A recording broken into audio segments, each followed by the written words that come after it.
Muy buenas noches a todos. Buenas noches. Pues le doy muchas gracias a Dios por la oportunidad de estar con ustedes de nuevo.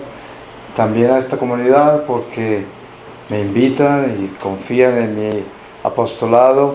Y también yo pues los quiero mucho y quiero pedirle al Espíritu Santo que nos acompañe después de que ya hemos invocado su presencia de una manera especial, pero esperando que también nos acompañe con su palabra para comenzar esta reflexión, que aquí mientras esperaba, pues me llegó al corazón hablar de un peregrino alegre. De eso voy a hacer una reflexión. Entonces voy a leerles donde el Señor nos lleve, por acá. Les voy a leer de la epístola a los Romanos, en el capítulo 16, desde el versículo 17. Se llama Avisos, primera postdata. Os ruego, hermanos, que os guardéis de los que suscitan divisiones y escándalos contra la doctrina que habéis aprendido, apartados de ellos. Pues esos tales no sirven a nuestro Señor Jesucristo, sino a su propio vientre, y por medio de suaves palabras y lisonjas seducen los corazones de los sencillos.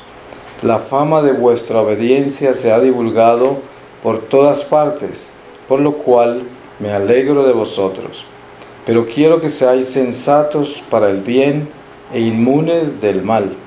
Y el Dios de la paz aplastará bien pronto a Satanás bajo vuestros pies. La gracia de nuestro Señor Jesucristo sea con vosotros. Palabra de Dios.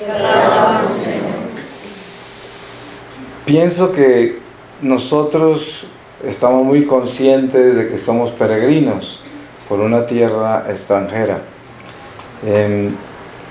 Antes de yo conocer la dimensión espiritual de Dios, muy joven me fui de Colombia y me convertí en un extranjero en Alemania, y luego en muchos otros lugares.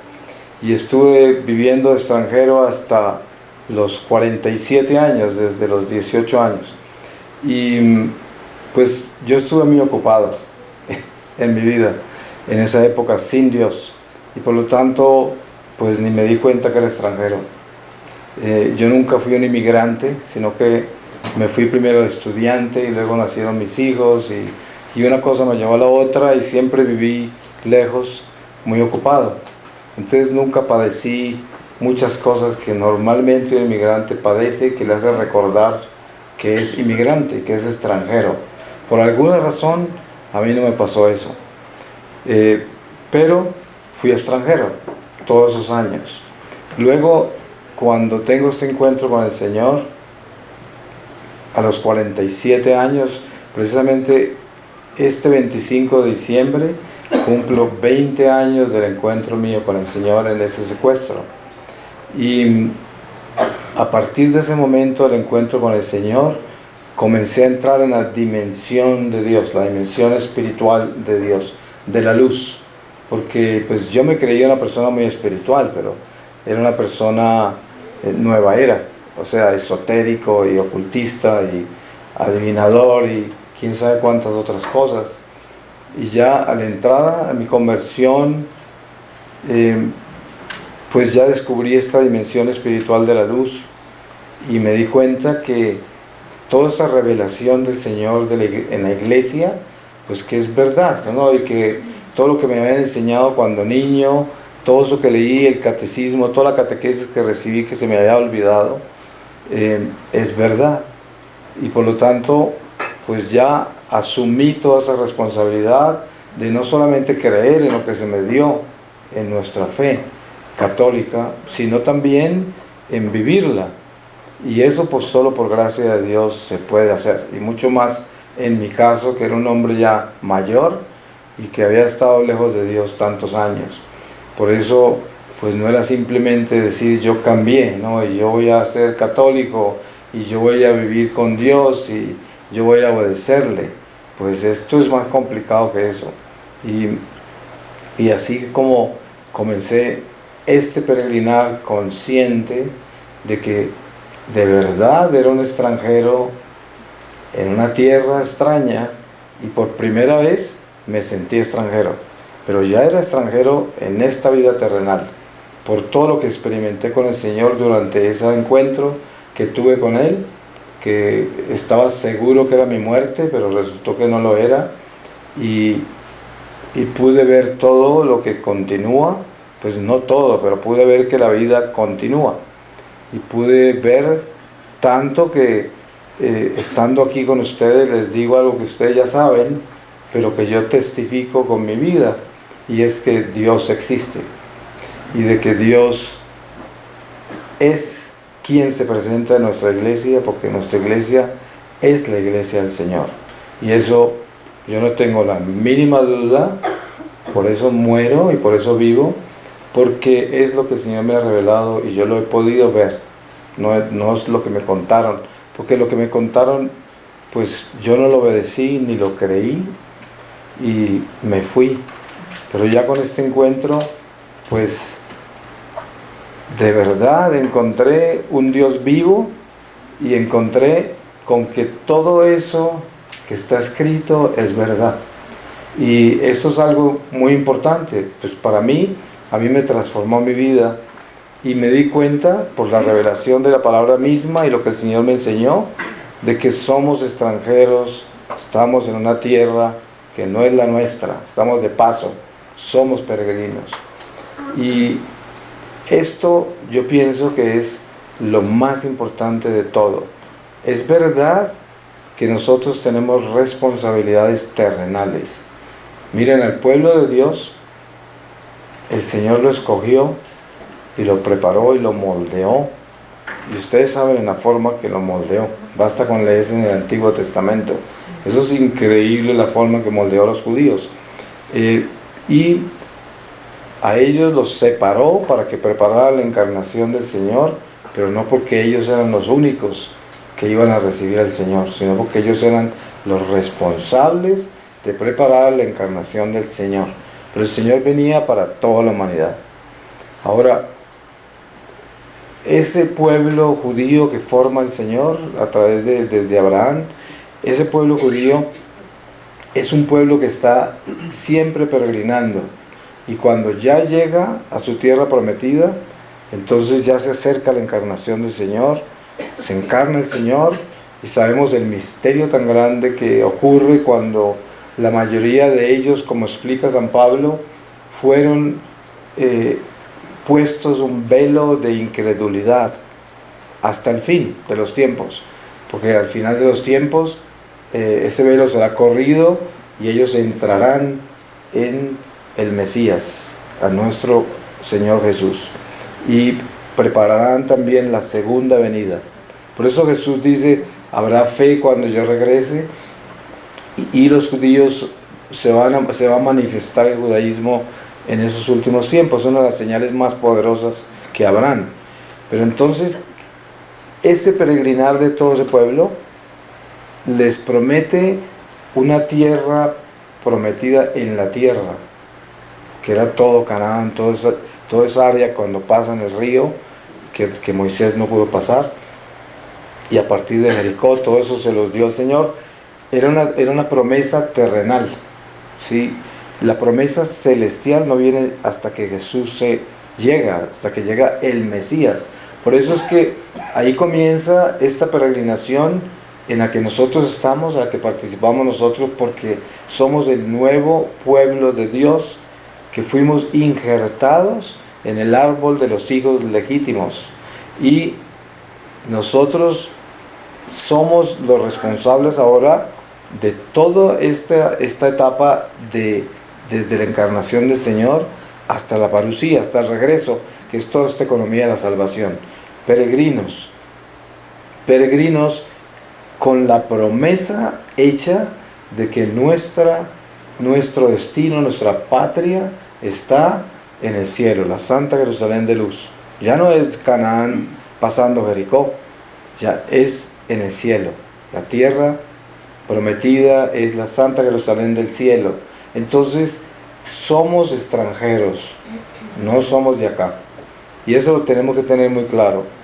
El Señor nos da responsabilidades, como puse el ejemplo de los judíos, qué responsabilidad tan grande, preparar la encarnación del Señor, y les prohibían cruzarse, casarse con otras razas, con otras personas, con personas de otras creencias. Todo eso los separó de todo eso. Solo podían casarse entre ellos y los mantuvo así para mantener ese linaje en el que nacería Jesús. A nosotros nos trae también en una disciplina y en un moldearnos aún más estricto que a los judíos. Lo que pasa es que a veces no le ponemos cuidado, pero miren ustedes todas las pruebas que hemos pasado en este país de Colombia, que es un país católico, y las pruebas en que el Señor nos ha puesto. O sea, hay muchos países paganos que escasamente los tocan, escasamente, y países de otras religiones. Y nosotros somos un país católico probado hasta los huesos, probado. Miren a México, un país muy católico, probado hasta el tuétano de los huesos, así, en las pruebas más increíbles. Y ustedes observen bien que esa es la forma en que el Señor moldea a su pueblo, lo moldea así. Si a los judíos los moldeó, a nosotros nos supermoldea. Y este peregrinar debe tener en nuestro corazón una claridad específica, porque si nosotros no entendemos que las responsabilidades terrenales son transitorias, entonces dejamos de ser los peregrinos que debemos ser y terminamos acampando acá en el lugar donde no debemos. Por eso el pueblo de Dios, cuando lo sacan de Egipto, después de toda la historia que se había vivido hasta ese momento, cuando lo sacan de Egipto, que ya se viene la preparación real de esa encarnación que se aproxima, faltaban siglos, pero en el tiempo de Dios eso era ya casi encima. Por eso aparecen los mandamientos, aparece todas esas leyes por las cuales vivieron ellos. Y des en cuenta que dentro de todo ese proceso que ellos viven, nosotros estamos ligados a esa historia en una forma orgánica. O sea, nosotros somos judeo-cristianos y tenemos esa responsabilidad terrenal que nos da el Señor, como dice San Pablo: quédate ahí donde el Señor te llamó. A nosotros nos han entregado esta patria de Colombia, y no sé si aquí habrán personas de otros países, pero de todas maneras a cada uno nos entrega una responsabilidad, y aquí estamos. Yo no vivo en Colombia hace muchos años, pero mi corazón es de acá, y yo amo mi patria y la vivo en mi corazón, pero al mismo tiempo yo sé que esta es una responsabilidad transitoria. O sea, esto es lo que hacemos nosotros en este momento mientras estamos en la vida terrenal. Aquí nos llamó el Señor, y a muchos los llama y se van y no vuelven, y quién sabe, muchas cosas, ¿no? Otras personas simplemente abandonan su terreno y se van, pero cada uno tiene una historia, como dicen. Lo importante de la reflexión que yo estoy haciendo es que nosotros entendamos de que somos peregrinos, estamos de paso, y en cualquier momento cruzamos la frontera y llegamos a casa. Y hay muchas cosas que pueden suceder en esa cruzada de esa frontera. Ya sabemos, la Iglesia nos ha revelado todo, y sabemos que si nosotros no aprovechamos la oportunidad para prepararnos aquí en este momento como debemos prepararnos, que es una preparación espiritual por encima de nuestra naturaleza temporal, de nuestra naturaleza mortal, de nuestra naturaleza carnal, entonces tendremos ciertos pasos que dar al terminar esta jornada, que se llama la purificación. Ya sabemos que el purgatorio existe. Yo testifico que el purgatorio existe porque yo he vivido la experiencia del purgatorio, y no porque yo sea ninguna persona especial, sino porque por una razón misteriosa yo viví la experiencia que viví. Eso es la única respuesta que puedo dar, porque una persona me pregunta: ¿por qué crees que viviste lo que tú viviste? Y debía ser porque era tan malo que el Señor me mostró la verdad para salvarme, ¿no? Esa es la primera razón. Las otras Pues son 1.000.000 de razones, porque el Señor tiene un plan, y todos somos parte de ese plan. Y en parte del plan de Dios en mi vida, esto es lo que me llamó a hacer ahora. Algo que si me hubieran preguntado esto 20 años atrás, antes de que tuviera la experiencia con el Señor, me hubiese burlado de que yo hubiese estado en la iglesia, para empezar, ¿no? Ahora, mucho menos todo lo que yo hago. Pero lo que yo he descubierto en este caminar es que es vital para nosotros saber que somos extranjeros, que no somos de acá. Eso es muy importante, porque mire, ¿cuál es el poder que tiene el demonio sobre usted? El poder que tiene el demonio sobre usted es la tierra, es el poder que tiene sobre usted, el mundo material, es lo único que tiene. Es con qué nos atormenta él, con qué juega con nosotros, qué es lo que nos vende, con qué nos engaña, en qué forma nos enamora y nos seduce, por dónde nos dirige. Con todo lo terrenal, es con lo único que puede hacerlo. Ahora, somos seres terrenales y no podemos escaparnos de eso, ni vamos a negar nuestra naturaleza humana en lo que se respecta a la carne, pero hay que tener en cuenta que también somos espíritu, y cuando uno entiende la dimensión del espíritu, entonces entiende la dimensión eterna de su vida. Y si entiende la dimensión eterna de su vida tiene sentido, porque tiene sentido eterno. ¿Ustedes creen que una vida que no tiene sentido espiritual puede tener algún sentido fuera del sentido mortal de la tumba? O sea, más allá de la tumba no va. Porque si usted no tiene esa concepción de la dimensión espiritual de su vida, entonces usted es un simple mortal. Usted solamente vive amparado en la carne, sujeto a ella, sujeto al mundo temporal, y todas sus preocupaciones, todos sus proyectos, todos sus deseos, todas sus ambiciones, todas sus frustraciones y miedos y situaciones de su vida son terrenales, nada más. Obviamente usted se dirá, pues ¿cómo no? ¿Cómo no van a ser terrenales si estamos en la tierra? Pero yo estoy hablando en un lenguaje espiritual, obviamente, ¿no? Estoy hablando de que la vida terrenal es una responsabilidad que tenemos. Tenemos que ganarnos el pan con el sudor de la frente. Tenemos que amar al prójimo. Tenemos que respetar a Dios sobre todas las cosas, amarlo. Eso es todo lo que Dios nos pide. Y vivir esta vida terrenal con esa responsabilidad. Pero conscientes por lo que nos ha revelado Dios a nosotros que somos su pueblo, y que no tenemos excusa de decir yo no sabía, yo no sé. Claro que sabe, si se lo han dicho, si se lo han enseñado, si lo ha leído, si se lo han repetido 1.000.000 de veces, sí sabe de que nosotros somos hijos de Dios para la eternidad, que nos escogió para vivir en la eternidad, que somos ciudadanos de la Santa Jerusalén del cielo, que se nos ha sido dado un pasaporte con el bautismo, que se nos ha sido dado la iglesia para que en ella misma nos fortalezcamos en el camino y podamos soportar todas las vicisitudes de la vida, todas las pruebas de la vida, todas las dificultades de la vida, las podamos vivir con la fuerza que nos da la oración, los sacramentos, y así poder luchar en este peregrinar hacia la casa del Señor y defendernos, y poder luchar con confianza, con fe, pero sobre todo con lo que yo inicié diciendo, que es un peregrino alegre.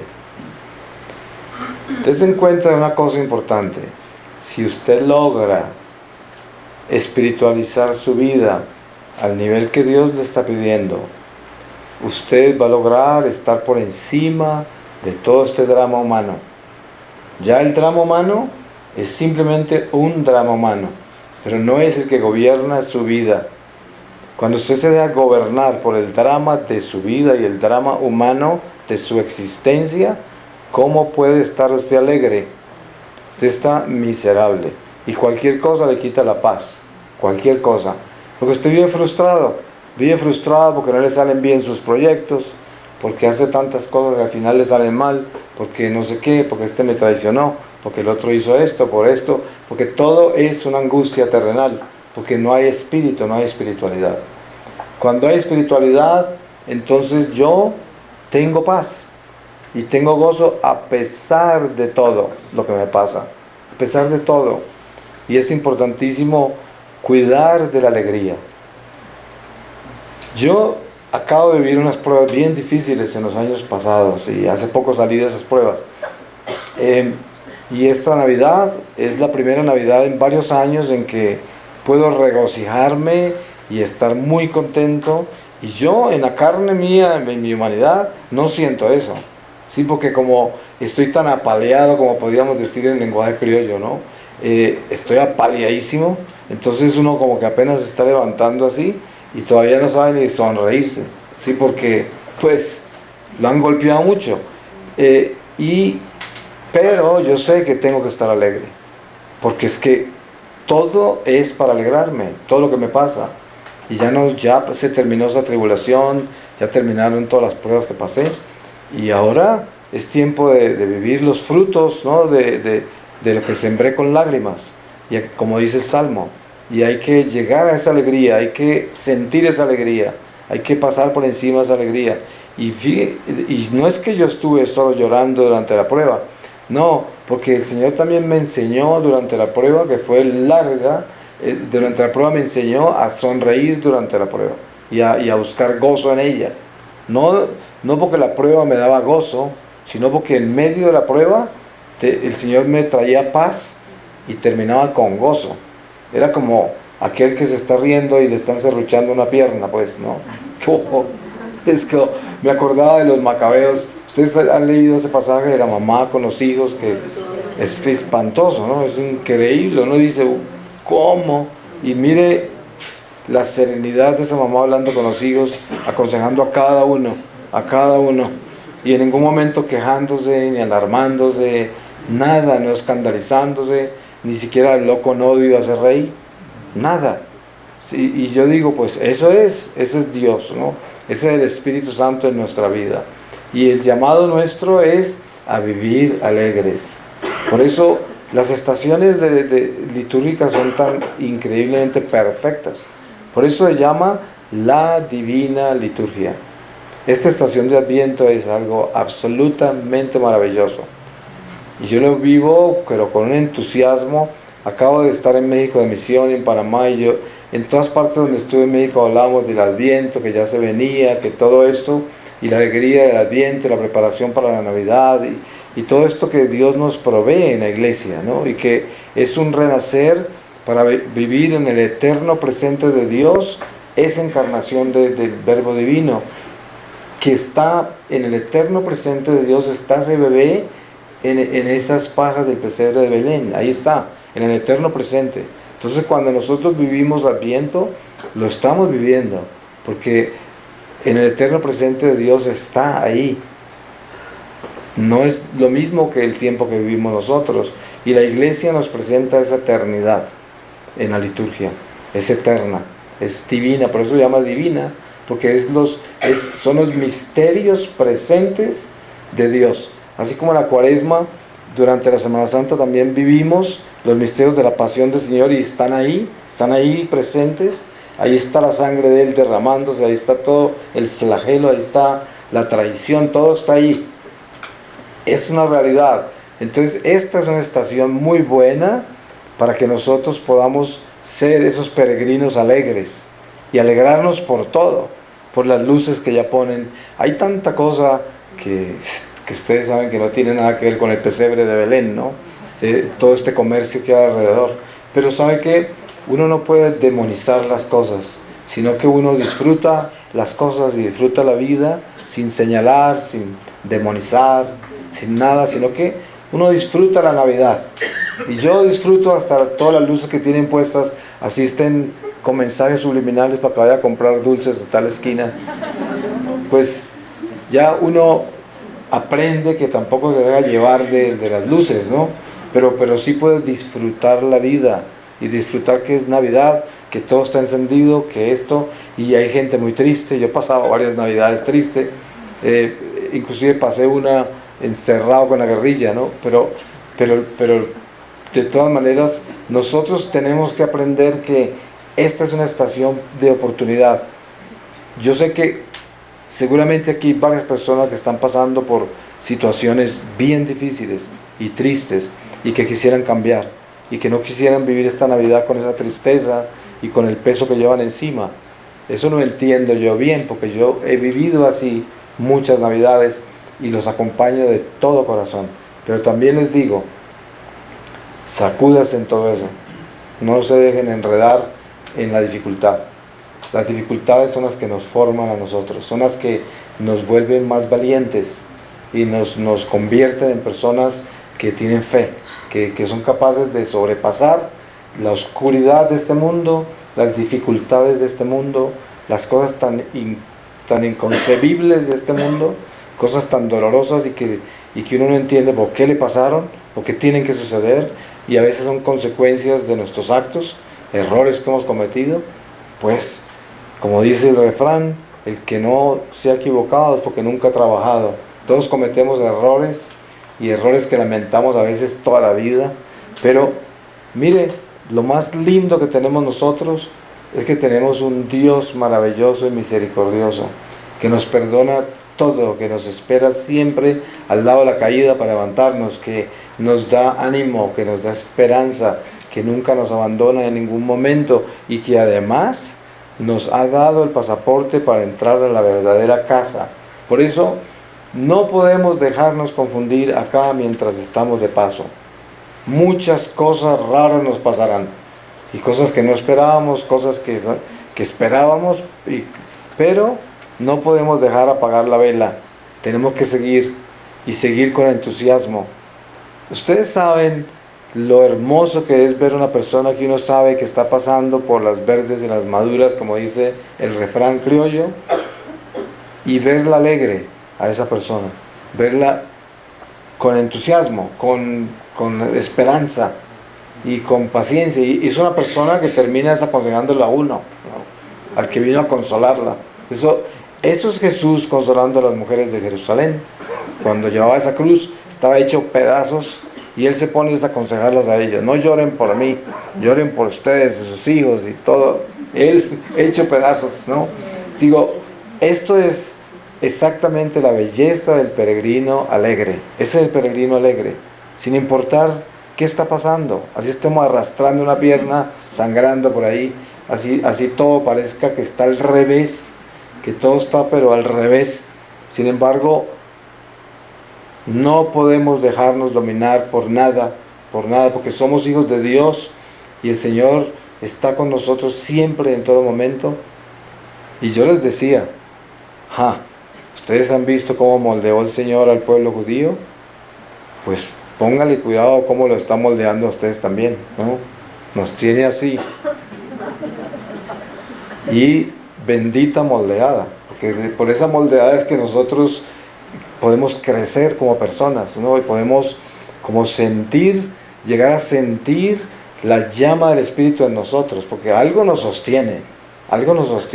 Ustedes se dan cuenta, la gente que no tiene a Dios, la gente que no tiene espíritu, que no anda con el Espíritu de Dios, y tienen problemas en la vida, ustedes saben qué pasa, ¿no? La mayoría termina en hospitales, y los otros drogados y dopados, y quién sabe cuántas cosas pasan, y se echan 1000 enemigos encima, y muchas cosas malas pasan porque no tienen a Dios. Pero nosotros, en medio del sufrimiento, la prueba, las dificultades tan grandes que tenemos que vivir, tenemos a Dios, y entonces Él nos da esa fuerza. ¿Cómo creen que salimos de tanto lío en que estamos, no? Pues porque el Señor nos ayuda, a pesar de que hay cosas que parecen tan humanas, que no, ¿por qué vino fulano? No, que llegó sutana. ¿Quién cree usted que lo mandó, no? Siempre todo eso tiene un orden, y el orden siempre termina en Dios, siempre. Empieza y termina en Él. No es accidente que la palabra nos llama el alfa y el omega, todos los polos se encuentran y se sobrepasan, porque está por encima de todo, y es el plan de Dios que está en nuestra vida. Entonces, en un mundo donde hay tanta información, donde hay tanta confusión, donde hay donde hay tantas voces hablándonos. Es importantísimo uno tener ese espíritu alegre, ese corazón lleno de esperanza y aprovechar la oportunidad que tenemos en las manos. Miren, ¿qué más grande oportunidad podemos tener nosotros que esta Navidad? Si Dios nos ha dado esta oportunidad. Hace meses apenas, estaba al borde de la muerte yo, por salud. Y estuve al frente de la muerte, 3 veces, 4, no sé cuántas veces, varias veces al frente de la muerte. Y nunca pensé que fuera a llegar a esta Navidad. Aquí estoy. Lo mismo me pasó cuando me secuestraron, todos los días me iban a matar. Pues, y aquí estoy. Y seguramente cada uno de ustedes puede contar algo parecido, en otro, cada uno en su dimensión, pero seguro que ustedes tienen testimonios en que pueden decir, estoy aquí hoy y esta Navidad pues la voy a vivir y va a empezar porque el Señor me ha dado este regalo, porque me ha dado esta oportunidad, porque me ama tanto que me da la oportunidad de alegrarme en esta Navidad y de prepararme mejor y de espiritualizarme más. Ustedes saben que la meta más importante de cada uno de nosotros es espiritualizarnos más, todos los días. ¿Eso qué quiere decir? Crecer las alas del alma, porque estas alas tienen que crecer. Ustedes han visto ese, cuando es tiempo de que los pajaritos vuelen del nido y a veces encontramos un pajarito en el suelo ahí porque lo empujaron, porque no voló y la pajarita lo empujó y ya no lo alimentan ni nada, hay que se defiendan. De ahí vuelan también y se defienden, y si no se los come otro animal, de ahí salen volando, ¿no? Pero, ¿por qué razón no volaron? Porque no tenían las alas fuertes, ¿no es verdad? Pues, esos somos nosotros, esos pajaritos somos nosotros y estamos en el nido. Pero en el momento, ustedes han visto un ataúd en la iglesia, en el momento del funeral, ¿qué creen ustedes que es eso? Es el pajarito que está haciendo la iglesia así, vuela, y hay unos que caen al lado del ataúd, así, porque no volaron, ¿sí? Y ahí es donde está el purgatorio. Yo no estoy hablando de los otros, ¿no? Hay otros que se van más abajo, pero eso ya... Pero muchos caen al lado del ataúd cuando la iglesia los empuja. Entonces nosotros tenemos que tener eso muy claro, de que nuestra vida hoy es crecer estas alas, es alimentarnos espiritualmente, es volvernos más fuertes cada día. ¿Y cómo se consigue esa fortaleza? Esa fortaleza solo se consigue con el amor de Dios. Tenemos que volvernos cada día más sencillos, más humildes, trabajar contra este orgullo, contra esta soberbia, esta pretensión humana que tenemos todos, porque esta es la naturaleza nuestra por culpa del pecado original. Nos hace tan rebeldes, tan pretenciosos, que terminamos pensando que nosotros sabemos más que los demás y nadie puede venir a convencernos de nada, y no respetamos a nadie y todo el mundo nos molesta y todo el mundo nos cae mal y esto y lo otro y tantas otras cosas que suceden en nuestra naturaleza humana. Pero la realidad es que la única forma de crecer alas del alma es volviéndonos pequeñitos. Miren ustedes qué oportunidad tan hermosa que es la divina infancia de Jesús. En mi apostolado, podría decirles que el carisma que yo tengo es la divina infancia del Señor, porque el Señor, desde el principio de que me llamó, se me manifestó siempre como un niño, o sea, con la divina infancia. Y yo siempre cargo un niño a todas partes. Esta noche tuvimos un día muy agitado y llegué corriendo, no traje el niño. Pero aquí está, de todas maneras. El caso es que ese volvernos pequeñitos es precisamente la Navidad. ¿Cuál es la enseñanza de Adviento? Pues es arrepentirnos, confesarnos, es renovarnos, es prepararnos, porque Adviento tiene las 3 etapas de el pasado, que es la historia de la encarnación del Señor, el presente, que es esto que estamos viviendo acá, esta oportunidad que Dios nos da de estar aquí, preparándonos, y el futuro, que es la parucía, la segunda venida del Señor. Y todo esto lo vivimos en Adviento. Entonces, la enseñanza de la divina infancia del Señor en esta estación es la pequeñez. partiendo de que un Dios tan grande, tan poderoso, que todo lo puede, todo lo sabe, nace en el pesebre más humilde, más insignificante de todos, en medio de animales, rechazado por toda la gente de ese pueblo, y ahí nace con ese calor de las bestias y de nada menos que José y María. Pero sabemos que ese Dios hubiese podido nacer en el castillo más increíble, lo hubiese podido hacer él con un soplo, el castillo más grande, ahí hubiera podido aparecer y mostrarle sus poderes, y nos hubiera sanado a todos de aquí y de allá como lo hizo de todas maneras, pero lo hubiera podido hacer de una forma majestuosa, vestido de rey, todo eso. No lo hizo. ¿Por qué razón? Porque la enseñanza de él es: sed pequeños como yo, mansos y humildes de corazón. Es el mensaje de Jesús. Si usted es tan cristiano, si usted conoce tanto a Jesús, y si usted quiere ser tanto de él, métase en ese pesebre. Ahí es donde está. Esa es la invitación de Jesús. No es la grandeza, no son las cosas grandes de este mundo, es la pequeñez del pesebre. Por eso la enseñanza de la Navidad es lo más precioso que podamos recibir nosotros, lo más precioso, porque nos enseñan a ser chiquitos, pequeñitos. Y eso es lo que el Señor quiere que nosotros tengamos muy claro en esta estación de Adviento, que es otra oportunidad. ¿Cuántas hemos tenido? ¿Cuántos Advientos hemos vivido? ¿Y cuántas veces hemos estado al lado de ese nacimiento, de ese pesebre? Ahí. Para nosotros en mi comunidad, la Navidad pues obviamente es lo más grande que hay, la fiesta más grande. Hacemos las novenas todos los días.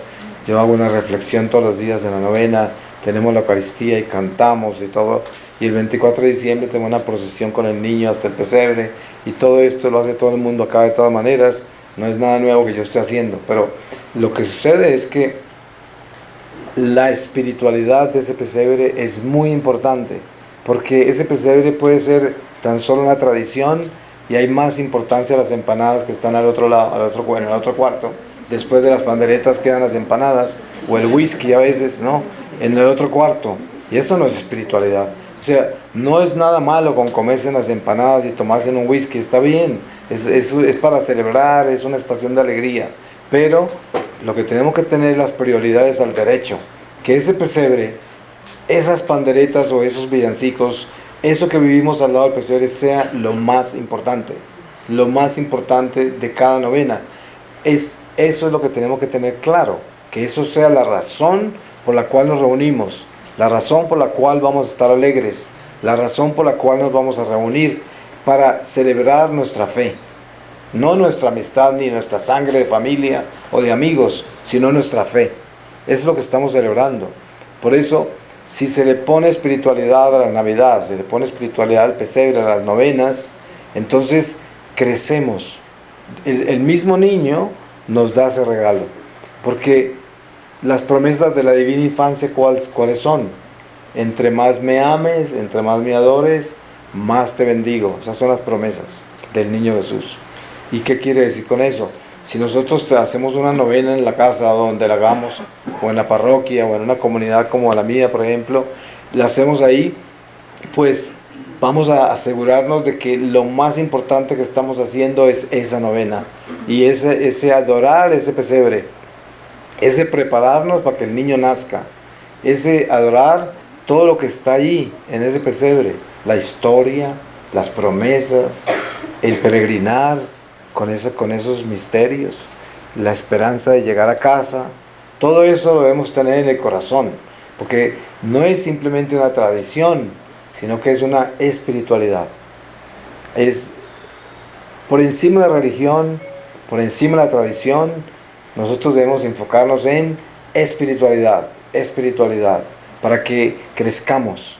Entonces, el propósito, si nosotros queremos ser bien estrictos y hacer cosas trascendentales, el propósito es cambiar, ser mejores personas.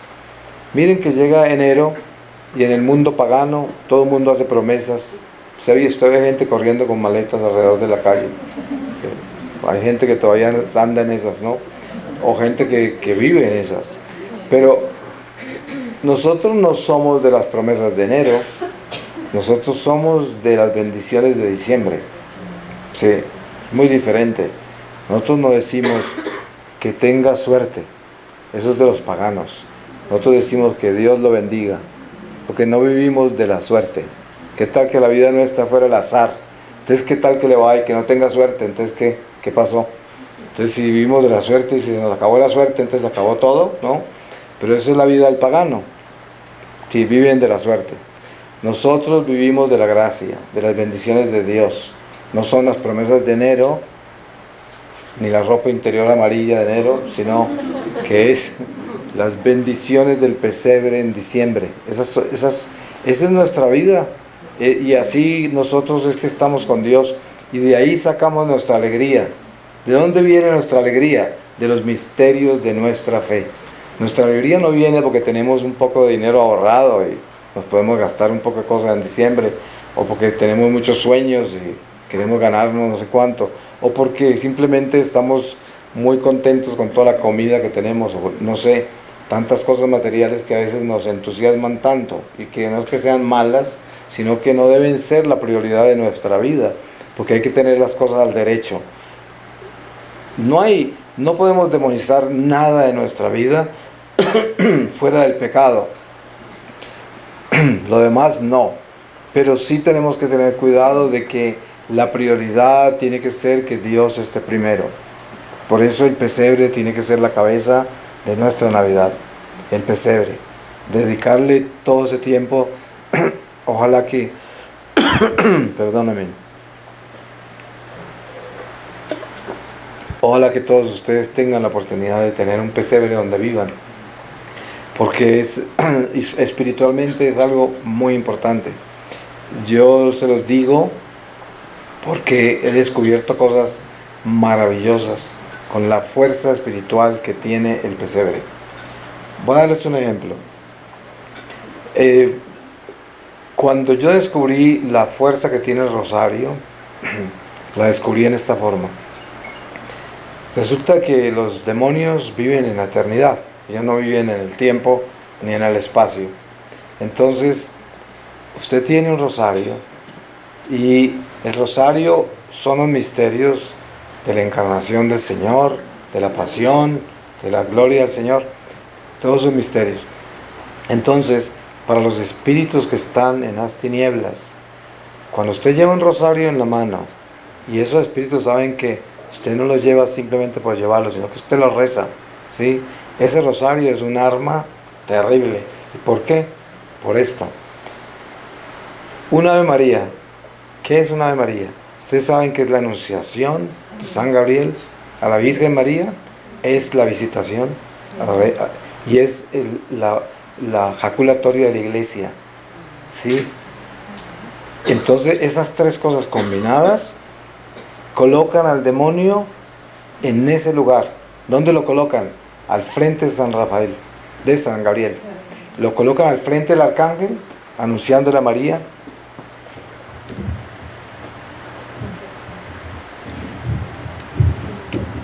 Gracias. Lo colocan al frente del arcángel, anunciándole a María. Lo colocan nada menos que en el encuentro con San Juan Bautista, en el vientre de Santa Isabel, y lo encuentran con la fuerza de la iglesia que proclama todo ese misterio. Entonces Satanás queda colocado en ese misterio, en el eterno presente del Señor. No quiere estar ahí, se quema por la luz que hay ahí, la luz del arcángel, la luz de María, la luz del bebé que se concibe en ese momento, que en ese momento se concibe. Entonces usted se imagina el poder que hay en una Ave María. ¿Y qué tal que le recemos 50? No queda un demonio alrededor. Pero para eso usted tiene que estar en gracia de Dios. Sí, tiene que estar en el terreno de Dios. Porque si usted está en el terreno del diablo y le está rezando el rosario, con ese mismo rosario lo ahorca, ¿no? Ustedes han visto, no sé si ustedes han estado en el exorcismo, a mí me ha tocado ver personas que están posesas y todo, y de pronto rezan una Ave María para burlarse, ¿no? Dios te salve María, riéndose, burlándose. O sea, el demonio, hay territorio, con el demonio es complicado, pero mire lo sencillo que es cuando uno está en gracia. Si uno está en gracia de Dios, y reza una sola Ave María, vuelan los demonios, vuelan. Entonces, es un ejemplo que les doy. Bueno, usted puede imaginar un rosario entero, o 3 rosarios, o una cadena de rosarios. Ahora, lo poderoso que es rezar un rosario en comunidad, con 2 personas más o 3. Ahora, lo poderoso que es rezar un rosario en familia, en la casa, ni hablar. Pero lo que quería llevarles es al pesebre. Si eso es el rosario, pongan a pensar el poder que tendrá el pesebre, con ese misterio tan impresionante del nacimiento del Señor, y todo lo que hay ahí, ese misterio tan grande. ¿Se imaginan la luz que tiene ese pesebre?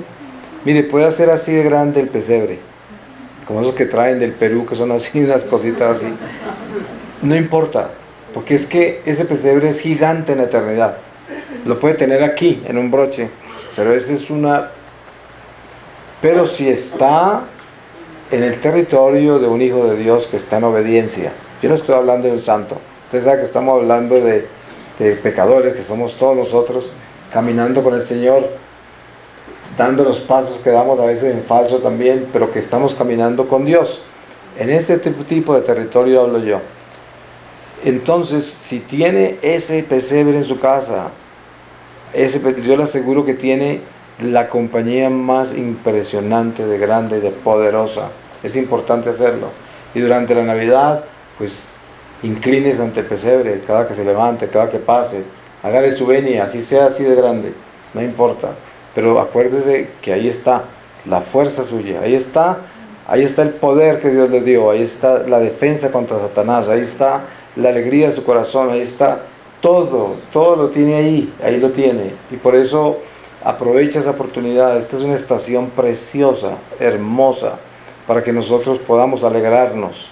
Ya les contaba que estoy buscando la alegría. Yo la tengo por todas razones, porque estoy en los frutos de la cosecha, después de todo lo que me ha pasado, pero me estoy diciendo, bueno, quiero alegrarme, y seguro que me va a alegrar, pero hay que trabajarnos en esto, tenemos que empujarnos, tenemos que sacar esta alegría, y el Señor nos va a acompañar, y los ángeles mucho más, y sobre todo la divina infancia de Jesús, que es pura alegría, y que es inocencia, y que es pequeñez y humildad, y que es esperanza, sobre todo esperanza, de que las cosas que están tan grises hoy, tan difíciles, tan horribles, no se van a quedar así, porque este mundo es transitorio, esto es un paso nada más, y las cosas pasan también, todo pasa.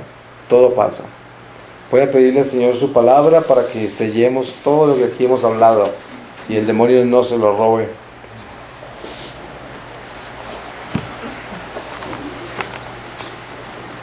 Segunda epístola a Timoteo, capítulo 3, versículo 1, dice: prevención contra los peligros de los últimos tiempos. Ten presente que en los últimos días sobrevendrán momentos difíciles. Los hombres serán egoístas, avaros, fanfarrones, soberbios, difamadores, rebeldes a los padres, ingratos, irreligiosos, desnaturalizados, implacables, calumniadores, disolutos, despiadados, enemigos del bien, traidores, temerarios, infatuados, más amantes de los placeres que de Dios, que teniendo la apariencia de piedad, reniegan de su eficacia. Guárdate también de ellos. A estos pertenecen esos que se introducen en las casas y conquistan a mujerzuelas cargadas de pecados y agitadas por toda clase de pasiones, que siempre están aprendiendo y no son capaces de llegar al pleno conocimiento de la verdad. Del mismo modo que Janés y Jambres se enfrentaron a Moisés, y así también estos se oponen a la verdad. Son hombres de mente corrompida, descalificados en la fe, pero no progresarán más, porque su insensatez quedará patente a todos, como sucedió con la de aquellos. Palabra de Dios. Te alabamos, Señor. Pues le damos gracias al Señor por la oportunidad que nos da, y también pues le pedimos al Señor que nos dé esa alegría de este Adviento, de esta Navidad, que cada uno de nosotros, sin importar lo que estamos viviendo, podamos tener mucha alegría en esta Navidad.